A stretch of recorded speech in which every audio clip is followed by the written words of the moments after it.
성부와 성자와 성령의 이름으로 말씀드립니다. 네, 오늘 예수님께서 제자들에게 뭐라고 말씀하셨죠?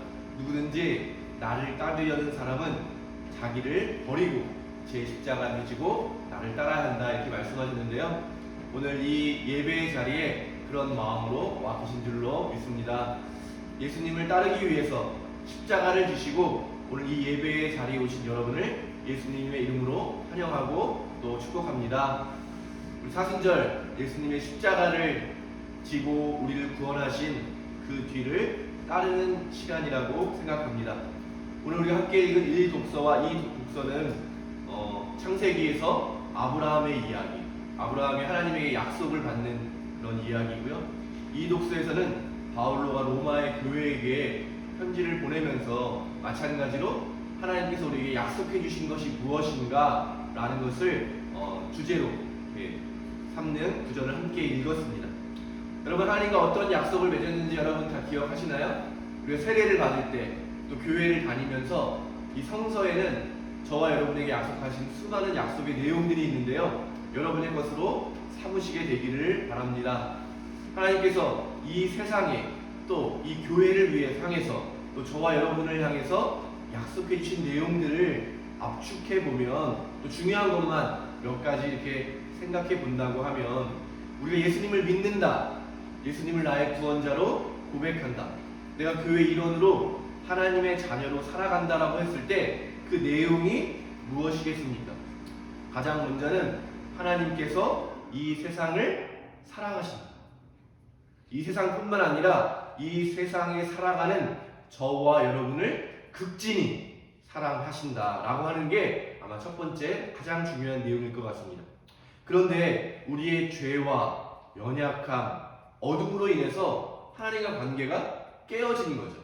죄의 상태라고 이야기하는데요. 그래서 이 깨어진 상태를 하나님께서 회복하기를 원하신다. 그래서 오늘 우리가 함께 읽은 로마서에도 그렇게 말씀하시잖아요. 예수님은 죄가 없으시지만 죄 있는 우리 때문에 돌아가셨고 깨어진 관계를 회복시켜 주셨다. 그러면서 또 뭡니까? 그래서 결국 하나님의 뜻이 이루어지는, 그게 뭐예요? 하나님의 나라죠. 하나님의 나라를 따로 마련해 두신 것이 아니라 바로 이 땅에 이루어 가기를 원하신다. 하나님께서 온 세상을 창조하실 때 뭐라 했어요? 보시기에 참 좋았다. 그렇게 하나님과 모든 피조세계가 누렸던 창조의 기쁨을 다시 회복하기를 원하신다. 그래서 이런 하나님의 뜻을 이어갈 사람들을 부르고 계시는 거죠. 누구든지 하나님의 이 뜻을 같이 이루어가자. 그래서 그것을 아멘으로 응답한 사람들이 교회를 이루어가는 거예요. 바꿔 말하면 무슨 말이겠습니까? 하나님은 지금도 앞으로도 영원토록 교회를 통해서 이 세상을 구원하기를 원하신다. 그러니까 이런 일들이 하나님이 세상에 약속하시는 거예요. 지금 창조의 기쁨이 깨어지고 죄가 가득한 세상이 되었지만 여전히 하나님은 이 세상을 사랑하시면서 교회를 통해서 하나님의 부르심에 응답하는 사람들을 통해서 이 세상을 변화시키시고 구원시켜서 하나님의 뜻이 이루어지는 하나님의 나라가 이루어지기를 원하고 계시다. 그래서 뭐예요? 그래서 이런 예수님을 통해서 드러난 하나님의 뜻을 믿음으로 받아들이는 우리에게 또 무엇을 주시겠다 약속하셨냐면 하나님 나라를 상속받는 상속자가 되게 합니다. 하나님의 자녀가 되는 특권을 주시겠다고 약속하시는 거죠. 그래서 자녀로서 우리는 이제 하나님의 심판을 두려워하는 사람들이 아니라 하나님의 뜻을 이루어가는 존재로 거듭나게 해주겠다. 그러면서 우리는 힘이 없잖아요. 가장 좋은 선물 뭐예요? 성령을 믿는 사람들에게 공짜로 값없이 선물로 주시겠다. 그래서 그 성령 하나님은 우리에게 하나님의 뜻을 이루는 데 필요한 다양한 능력들을 선물로 주시는 거예요. 그래서 이거를 은사라는 말로 부르잖아요. 선물로 값없이 주셨다. 고린토서에 보면 구체적으로 그 내용들이 기록되어 있는데요. 한번 제가 읽어드리겠습니다.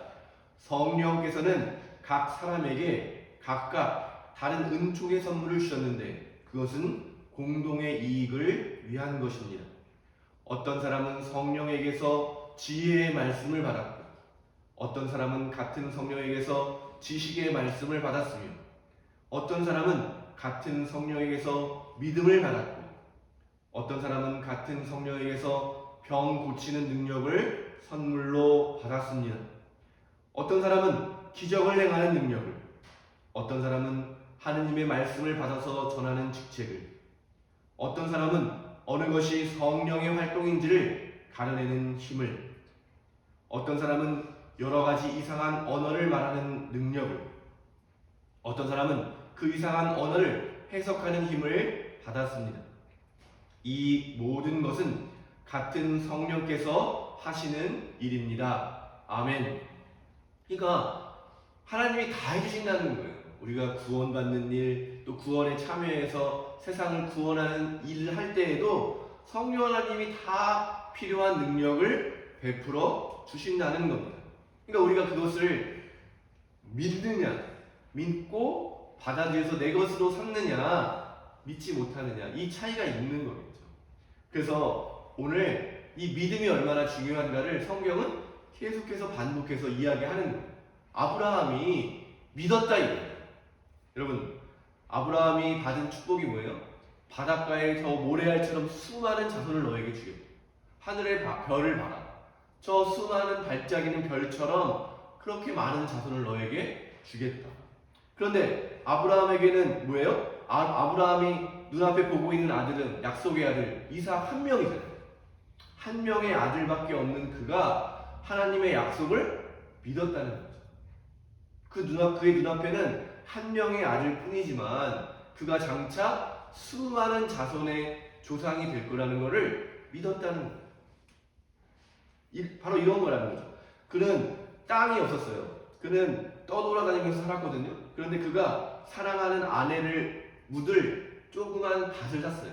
동굴을 산 거죠. 그러나 그는 뭐예요? 약속의 땅. 이 약속의 땅을 너에게 다 줄 거다. 눈으로 한번 쳐다보면 보이는 모든 것을 다 너에게 주겠다라고 하신 약속을 믿은 거예요. 그가 가진 거라고는 정말 죽은 이후에 몸을 눕힐 만한 작은 땅이었지만 하나님이 주시겠다고 한 그 약속을 믿었다는 거예요.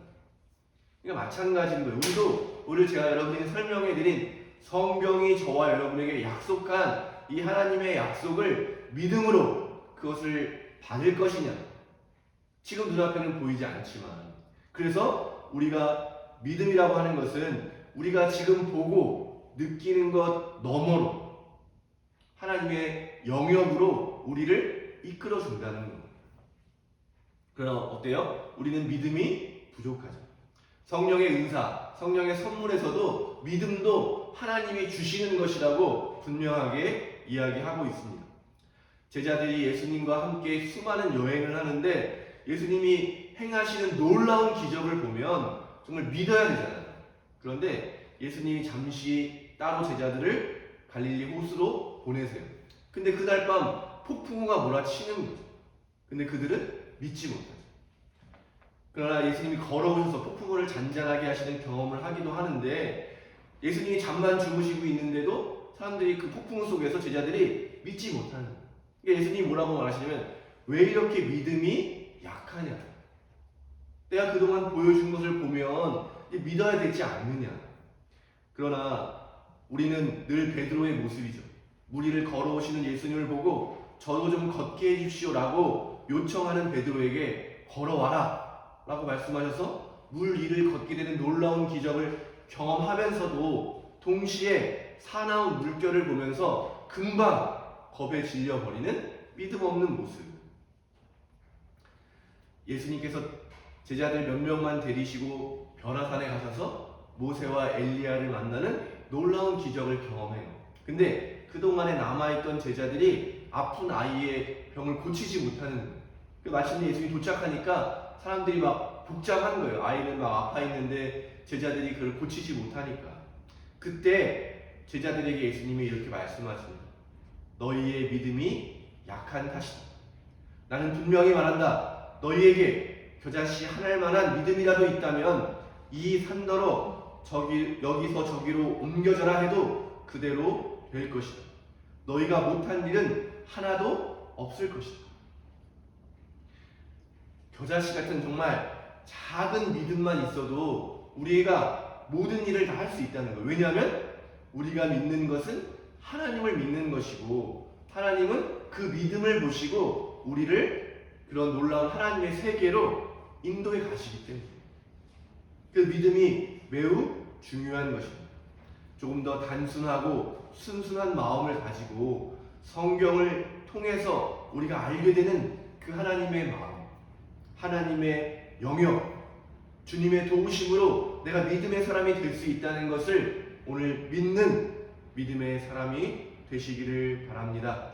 그렇게 우리가 믿음을 가지고 다시 주님께 나아가려고 할 때 제가 지난주에 말씀드렸던 것처럼 유혹의 자리가 시작되는 거예요. 주님을 믿음을 가지고 주님께로 나아가려고 할 때 유혹이 시작됩니다. 그러나 믿음을 가지고 유혹의 자리를 지키게 될 때 유혹의 자리는 기도의 자리로 변화되는 거죠.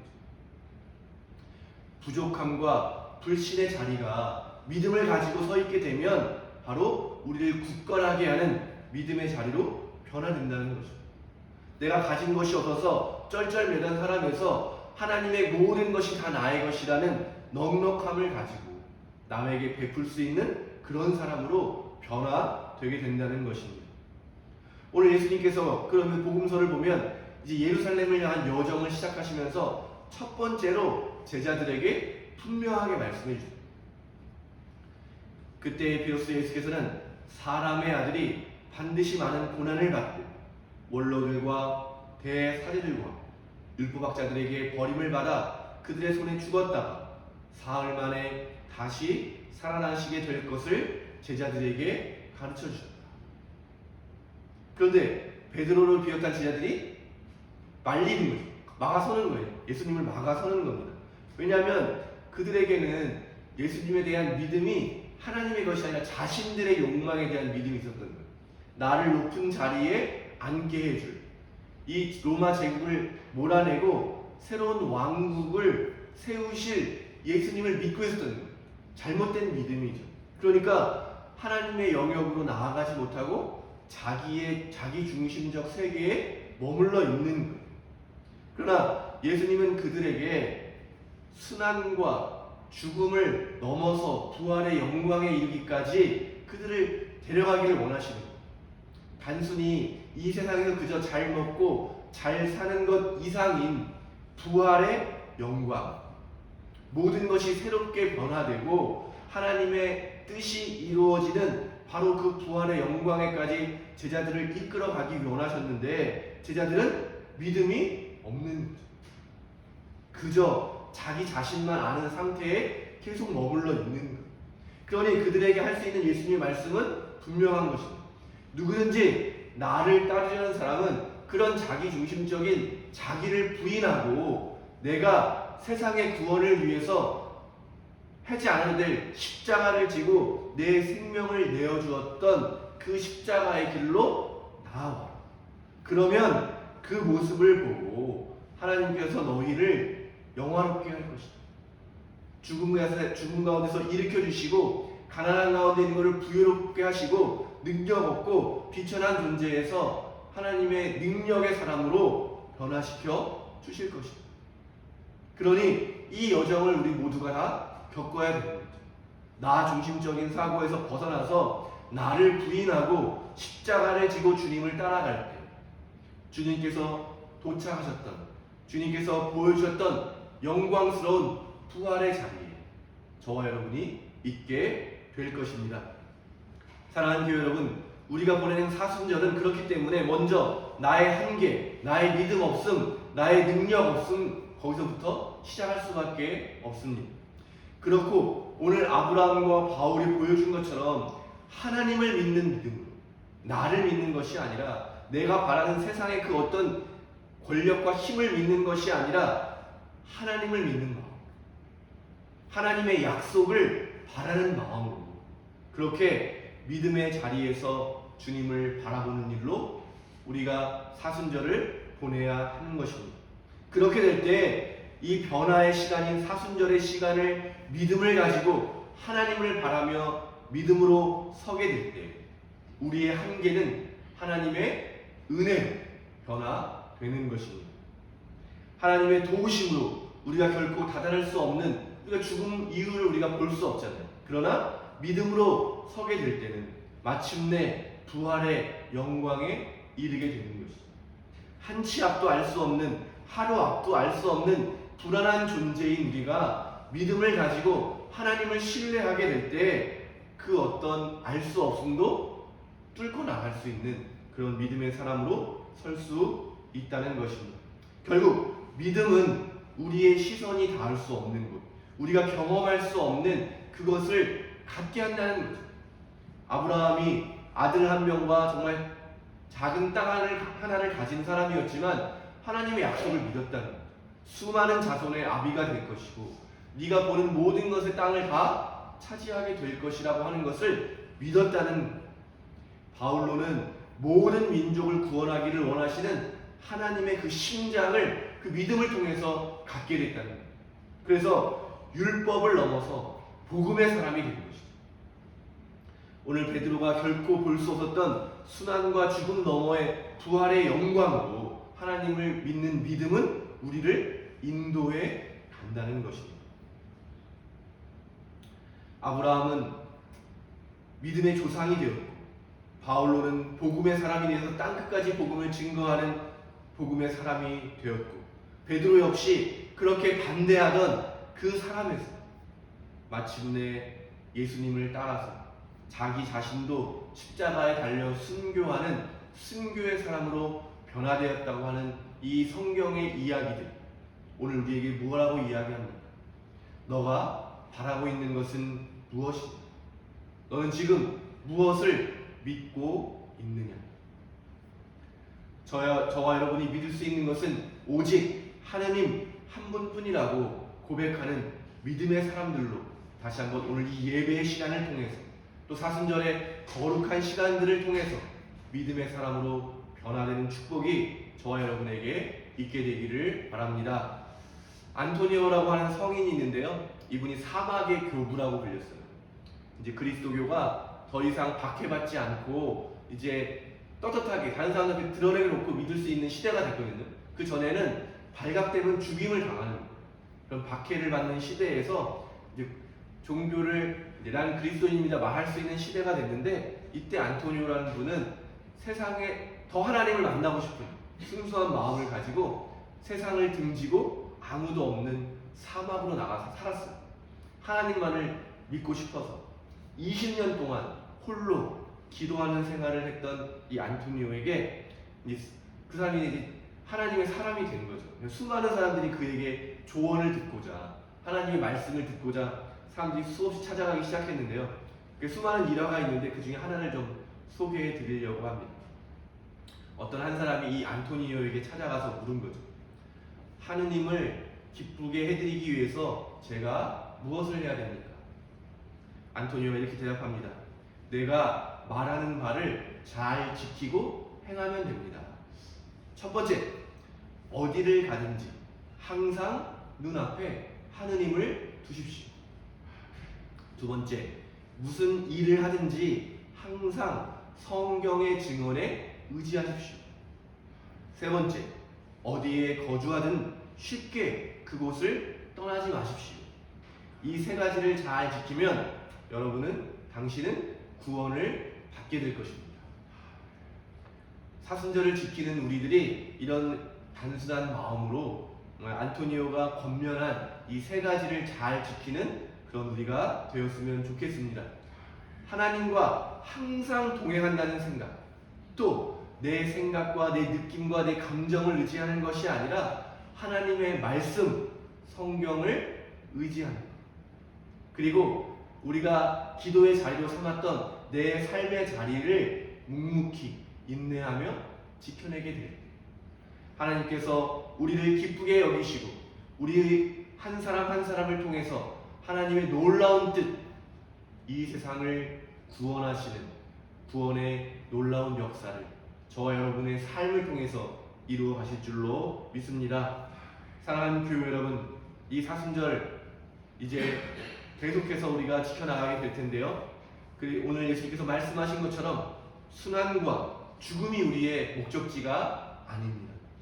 우리는 순환과 죽음도 이겨내는 하나님의 사랑을 믿고 의지하면서 마침내 부활의 영광에까지, 그 목표까지 우리 함께 힘차게 나아가게 되기를 바랍니다. 오늘 함께 읽은 로마서의 말씀, 제가 주보에 기록한 오늘의 말씀인데요. 읽으면서 오늘 설교를 마치도록 하겠습니다. 예수는 우리의 죄 때문에 죽으셨다가 우리를 하느님과 올바른 관계에 놓아주시기 위해서 다시 살아나신 분입니다. 아멘. 바로 이미 우리를 위해서 살아나신 예수 그리스도의 부활의 능력이 저와 여러분에게 강력하게 임하게 될 줄을 믿습니다. 그것을 믿는 믿음의 사람이 다 되시기를 예수님의 이름으로 간절히 축원드립니다. 성부와 성자와 성령의 이름으로 말씀드렸습니다.